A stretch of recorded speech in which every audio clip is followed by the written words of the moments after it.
बॉलीवुड में ड्रग्स के मामले सामने आने के बाद पूरे देश में सनसनी है, खास तौर पर इस बात को लेकर कि दीपिका पादुकोण जैसी टॉप स्टार का नाम भी इस तरह के एक ड्रग्स के मामले में आने के बाद लोग ये सवाल पूछ रहे हैं कि क्या ड्रग्स का ये प्रचलन, ये जीने का तरीका, ये तौर तरीका बॉलीवुड पर इस कदर हावी हो गया था।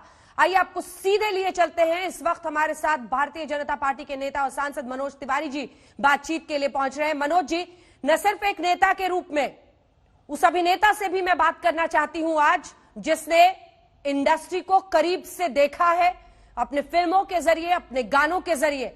सवाल सीधा है, हैश से लेकर हैशटैग की इस दुनिया में वो स्याह परतें बॉलीवुड की खुल रही हैं। आज बताइए, पूरा देश आपको सुन रहा है। ड्रग्स के इन मामलों के सामने आने के बाद मनोज तिवारी को क्या लग रहा है? एनसीबी की कार्रवाई किस तरह से आगे बढ़े? और जवाब दीजिए उन लोगों को भी जो पूछ रहे थे कि थाली में खाते हैं और उसी में छेद करने निकले हैं आप लोग।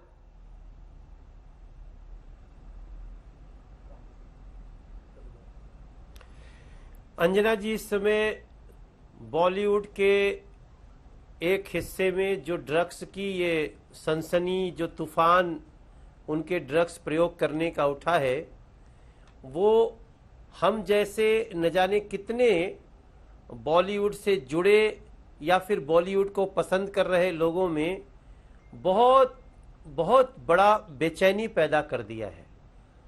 हम बेचैन इसलिए हैं कि गलती कुछ लोग कर रहे हैं और सजा पूरे बॉलीवुड को मिलने लगी है, क्योंकि नाम बदनाम होगा तो पूरा बॉलीवुड बदनाम होगा। जिस प्रकार से ड्रग्स की यूज की बड़े बड़े स्टारों में जो ये चैट आ गए, अब तो प्रूफ क्या होगा, कैसे होगा, वो तो बात की बात है, लेकिन चैट का सीधे पाया जाना और ऐसे बड़े बड़े स्टार्स का ड्रग्स में लिप्त होना, हाँ। सबसे बड़ा खतरा इस देश के युवाओं को, इस देश के उन सभी होनहार लोगों को जो इनको रोल मॉडल समझते थे, समझते हैं। मनोज जी, इस पर चर्चा करेंगे। मुझे बताइए, जब आपको बीती शाम सबसे पहले, मनोज जी, बीती शाम जब सबसे पहले आप तक खबर पहुंची कि दीपिका पादुकोण का चैट सामने आया है ड्रग्स को लेकर, पहली बात दिमाग में क्या आई? शॉक वैल्यू था या उस ओपन सीक्रेट को आप भी जानते हैं जो बॉलीवुड में सब कहते हैं? देखिए, मैं शॉक्ड था,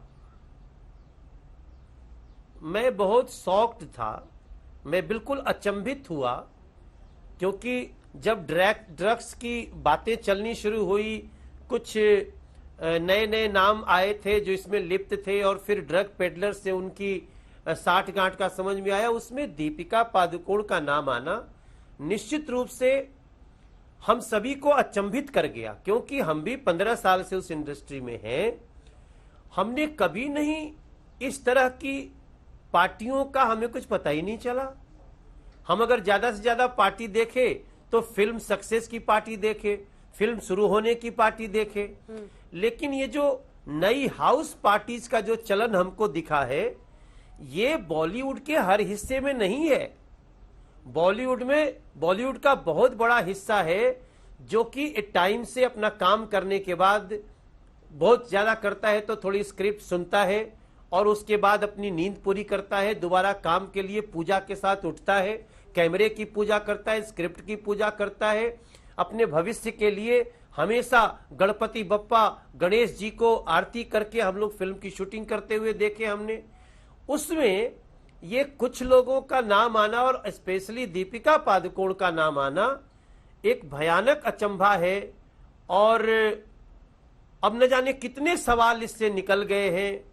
मैं खुद भी परेशान हूं, और मेरी परेशानी इसलिए भी है कि कल मुझे एक बहुत ही वरिष्ठ एक एक्टर का फोन आया कि मनोज, क्या हम मरेंगे तो हम बदनामी के साथ मरेंगे?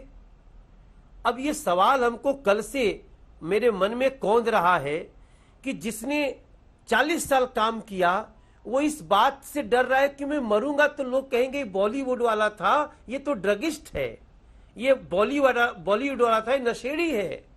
ये जिन लोगों ने भी आज जितने नाम आए हैं, मेरी प्रार्थना है एनसीबी से और एनसीबी के साथ साथ सभी एजेंसियों से इसके तह में जाना चाहिए और ऐसे सभी लोगों को पनिशमेंट मिलना चाहिए ताकि देश के युवाओं को भी बचाया जा सके और बॉलीवुड को भी बचाया जा सके। लेकिन मनोज जी, आप कह रहे हैं आपने कभी इस तरह की ड्रग पार्टीज के बारे में देखा नहीं, आपको पता नहीं है, लेकिन यह हाउस पार्टीज का प्रचलन हो रहा है, इस तरह की जानकारी आई। इसी बॉलीवुड के लोग हैं जो कहेंगे कि ये हैश छोटा मोटा ड्रग है, इस तरह की चीजें लोग लेते हैं, मैरिजुआना तो यूएस में अलाउड है, लीगल है, ऐसे में छोटी सी इन बातों पर इतना ज्यादा बवाल करके बॉलीवुड को बदनाम किया जा रहा है, इस पर क्या जवाब होगा?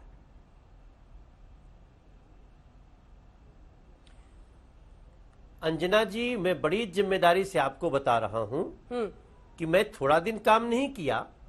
मैं 2003 से और 2014 तक तो लगातार एक एक साल में हम लोगों ने 17 फिल्में की हैं।